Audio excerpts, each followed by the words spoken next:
The Battle of Asal Uttar is often remembered as a three-day clash from 8 to the 10th of September 1965, when Pakistan's armored thrust in the Khem Karan sector was broken in the fields around Asal Uttar.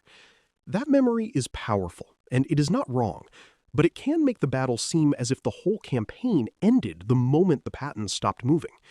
In reality, the fighting in the Khem Karan sector continued after the famous armored climax. Units still had to hold ground, recover from shock, reorganize damaged formations, defend against renewed pressure, and manage the consequences of what had just happened.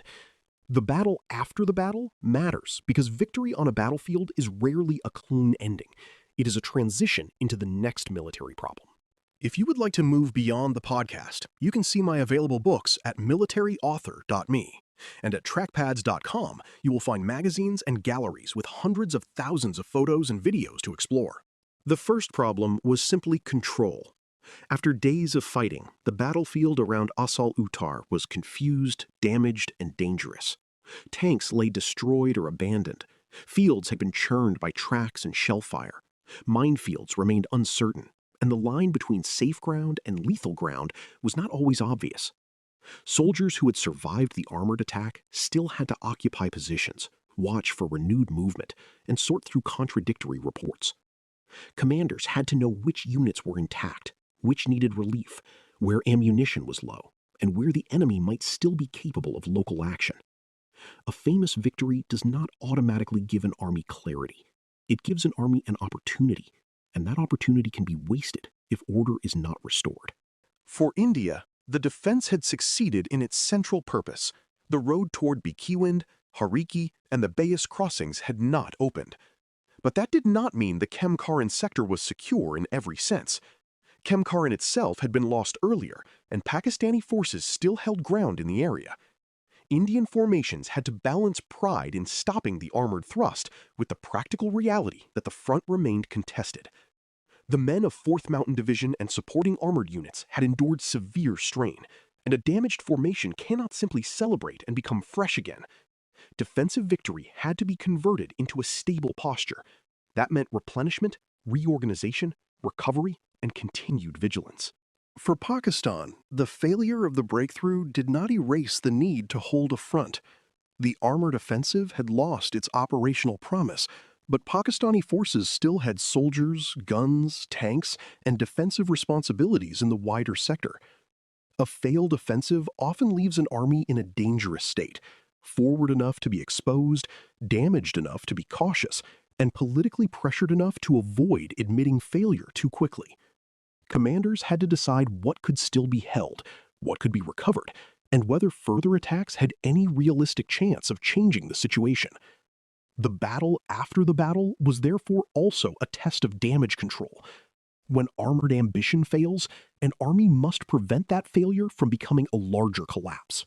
Recovery of vehicles became one of the most visible tasks. Tanks are valuable not only because of their cost, but because every serviceable vehicle represents future combat power.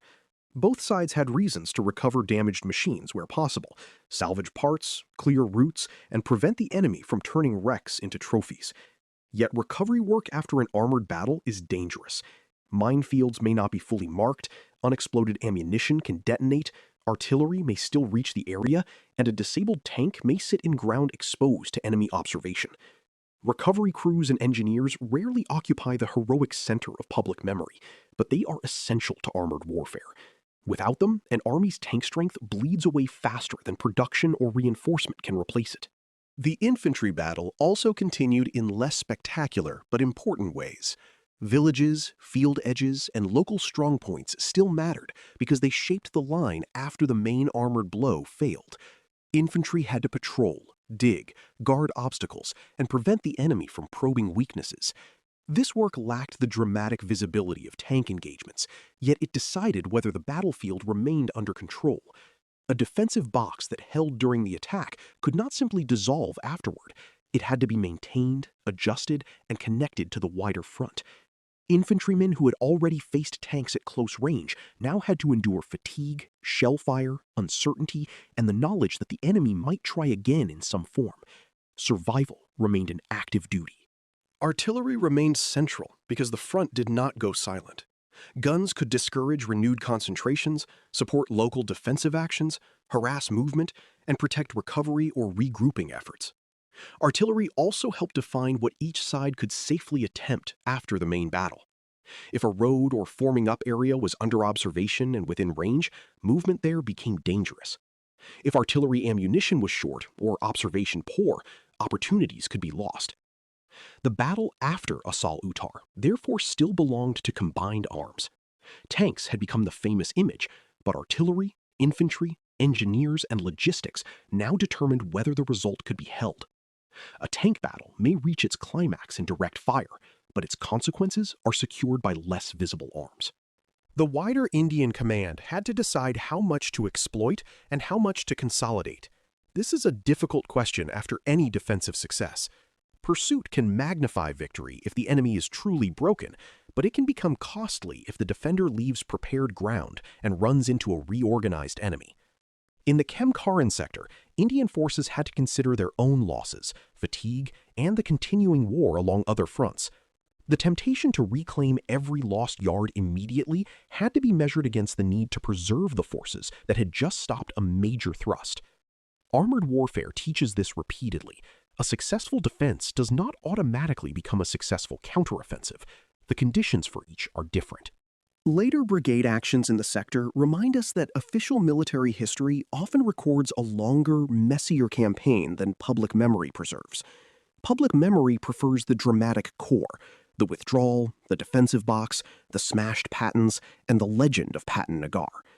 Operational history has to follow the less tidy continuation, where brigades still maneuver, units still hold or attack local positions, and commanders still try to improve the line before diplomacy or exhaustion freezes the front.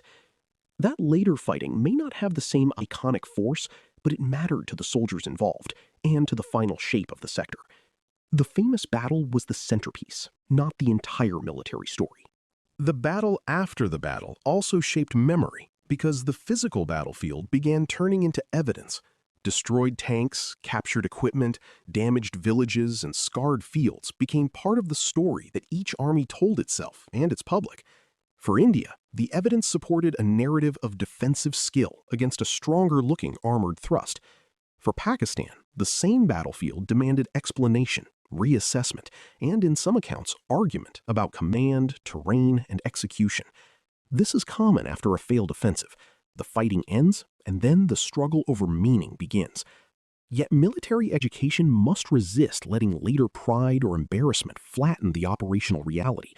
The Khem Karan sector remained a place of fighting, work, fear, and recovery after the most famous images were made. The human aftermath was just as important as the operational one. Wounded soldiers needed evacuation and treatment.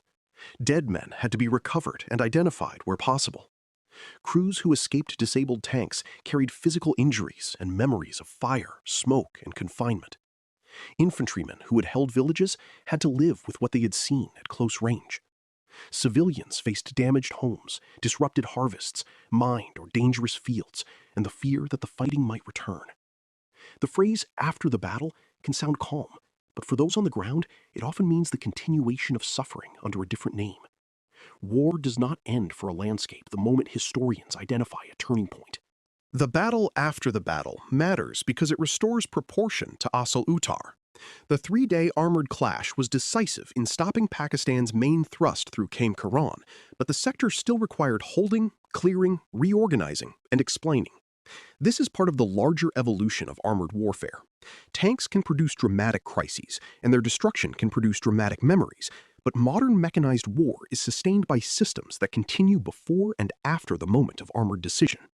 Logistics, engineers, artillery, infantry, command, recovery, and morale all remain at work when the tanks stop.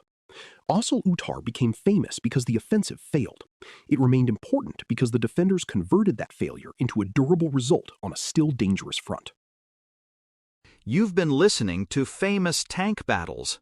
These battles were never just about machines. They were about doctrine, terrain, firepower, logistics, and the hard problem of turning shock into victory. For more military history writing and books, visit militaryauthor.me. And for magazines, podcasts, and a massive archive of military photos and video, visit trackpads.com. Thanks for listening.